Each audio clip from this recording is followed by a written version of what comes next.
কিছুই বুঝতেছি না। আব্বা, এই নেন আপনার খাবার। ভাই আমার ভুল হইছে যে কাজ করছি, তুই আর আমার বাড়াইস না। আমার খাইতাম দে, তুই যা। আচ্ছা আব্বা। দেখছে না করলো আব্বাটা অত সুবিধা সাথে কিছু করছি না। যাই হোক, খাবার খাই লই।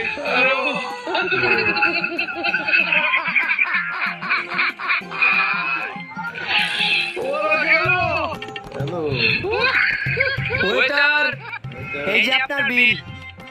হ্যাঁ আরে এতগুলো টাকা লিখা কি ব্যাপার? ধার কথা বিলের কাগজ এতগুলো টাকা কি লিখা? আপনি কি আগে পরে জীবন রেস্টুরেন্টে খাইছেন না? কতই তো খাইলাম। আমার মনে হয় আপনি জীবন রেস্টুরেন্টে খাইছেন। যদি খাইতেন লই তাহলে তো জানার কথা। বর্তমান যুগে যে রেস্টুরেন্টে খায় হেরাতে বিল দেওয়া হয় না, বরঞ্চ উল্টা টিয়া দিয়ে দিতে হয়।